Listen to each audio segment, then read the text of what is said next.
All right, I'm 365 Days of Horsemanship, day 171. Quite an interesting day today, a bit of a roller coaster, definitely. But I'm actually really happy with how it turned out.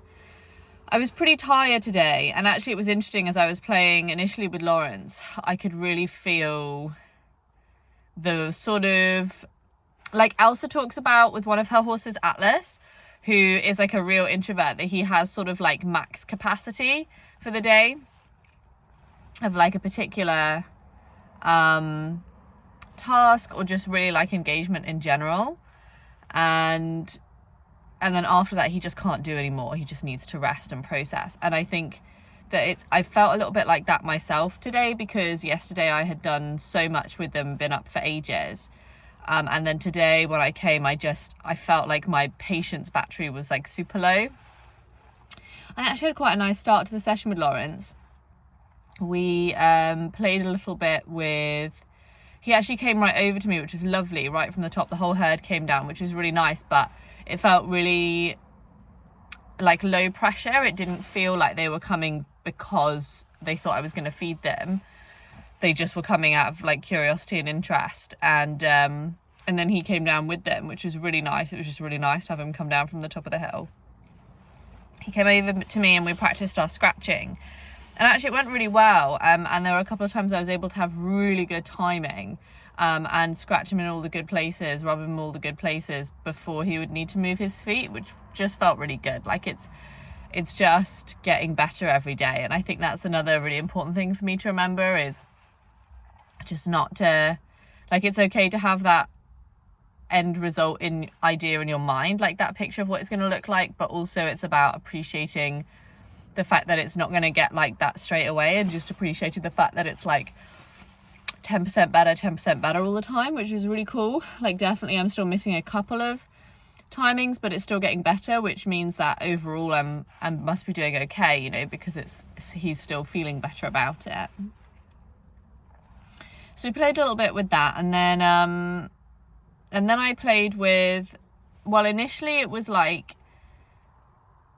I wanted to work on touching distance again, and so I started off just playing with lots of different places, just putting my hand on different places and just waiting for that eye flick or that ear flick, and it just felt really solid. Like, it's 2 or 3 days in a row now where I've been playing with him while he's been grazing, and it just has been really solid with the touching, and it felt really solid while I was doing it. I can't really describe or explain it. It just felt like it was fine, like I could be there for a really long time. And I think, you know, because my patience battery was low as well, I thought, well, maybe it's time to stop asking for small focus changes and start asking for bigger focus changes. And so I picked the spot at the front of his chest, because that's like the first yield that Elsa recommends that you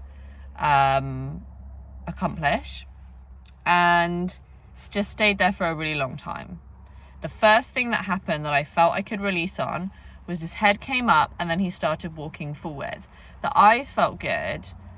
I sort of knew that might happen, and so I'd said to myself I just wanted to take my hand away before he actually started moving, which I think I was successful in. He then walked a few steps, started grazing again, and then after a couple of breaths blew out, and so that's where I left it. And as I was walking away, I wasn't really sure if I was happy with it or not, especially because then as I was walking away, I heard him blow out again, and I didn't really like the fact that he was feeling better once I'd left. I wasn't really happy with that. But I felt quite tired, and I didn't really want to go back in again, and I felt like my batteries were a bit too low for that. And so I went to Mia. And at this point, I'm feeling quite tired. And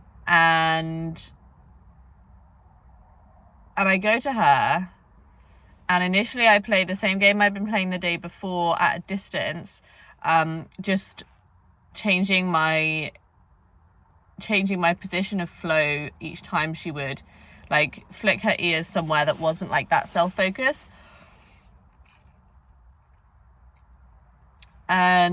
or flicking her eyes towards me or to something else. And she was doing that a lot more today. She seemed really interactive today, which was really cool. And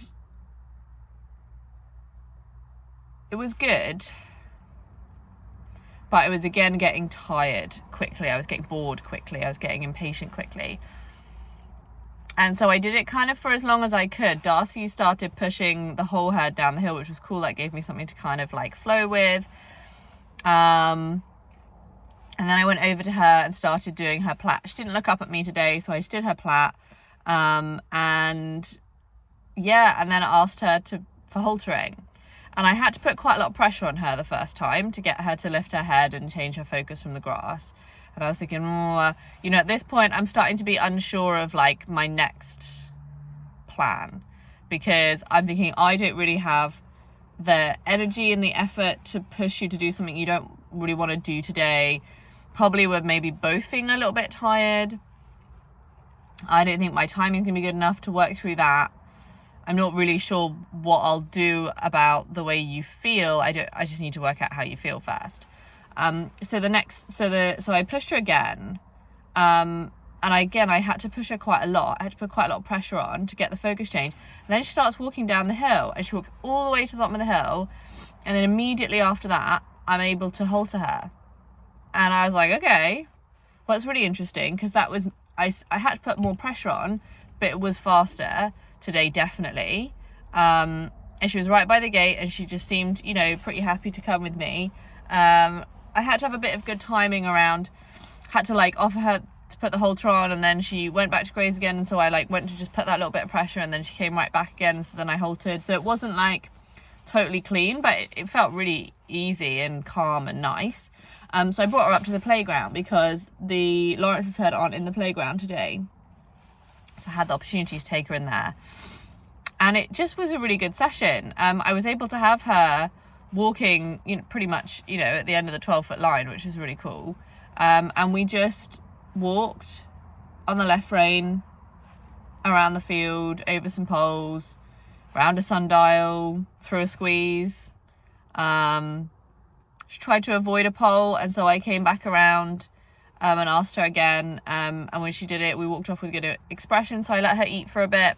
I'm trying to put in this cue for eating, very specific cue, where I take the rope and I point down to the ground, and I like lower her head to the ground to eat. So that then it's like that cue is there, and the rest of the time there's no eating, just because I think there needs to be some clarity and some ability to give her that release consistently with the same cue without her needing to ask for it or get confused about it. So yeah.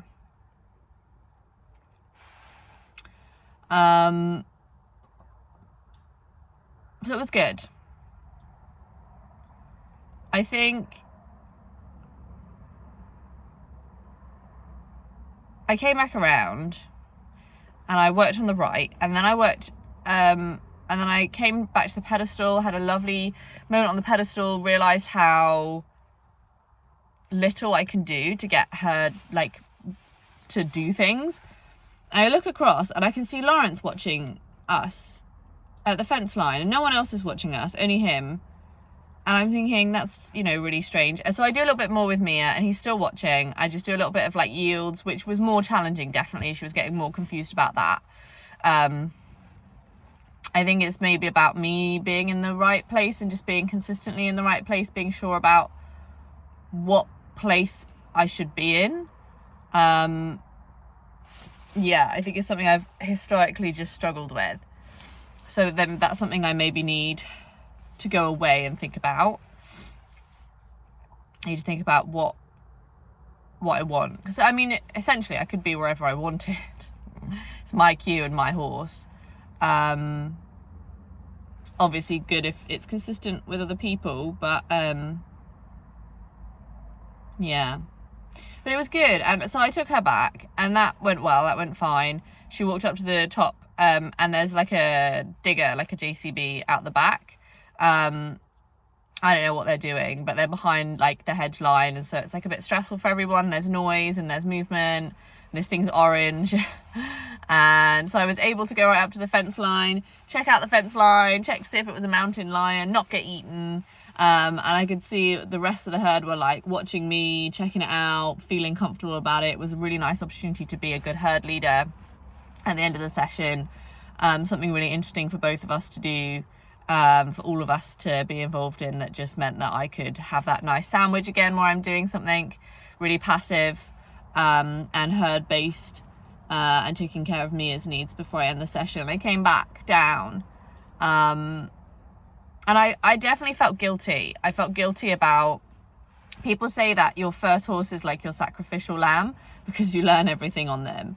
And I do wonder, in some senses, I think the first horse is the worst for that probably. But I think that, you know, we're always growing, and we're always doing things better than we were in the past. I think, you know, with Lawrence, he's put up with so much bad feel and timing from me over the years, comparably, or so much worse feel and timing than I have now. And I did feel really guilty watching him watch me play with Mia, thinking like, God, like I wish I'd had this feel and timing when I was playing with him with these things, you know, years ago when I was playing with the pedestal and playing with this, playing with that. And yeah, so I came over and I just wanted to offer him the halter. And it was really interesting because I came over, and he did feel quite curious, you know, as I was approaching, he sort of approached me a little bit, and I played the same game I normally play of sort of like stopping and approaching, you know, as he's sort of changing his focus, and came right next to his left shoulder and offered him the halter, and he was a bit curious about it, so I took that step back and offered it again, and he was curious about it again. I took a step back, and then I started to sort of like move it around in my hands, like, you know, to get it ready to put it on him. And he looked at it, and then like the tension came up, and he just took that one step, and so I took the one step away from him, and just let him think about it, let him process it, which he did. And he licked and chewed, and I just left it there. And I felt good about it. You know, I think that I could have come back in again with it potentially to make it an even better finish, and just had him like feel good about it without that tension coming up. But it was really nice to feel like that I'd read that whole situation and that he was curious about it, and kind of made me feel like that the sky kind of is the limit a little bit with us, and that, yeah, it's just, you know, it's just about consistency and feel and timing, and I felt really good. I felt much better about that end to the session than I had about the initial end when I'd gone to get Mia. So it was a weird session. As I say, I'm pretty tired today, but I did manage to have a pretty good session with both of them. Yeah, looking forward to what tomorrow brings.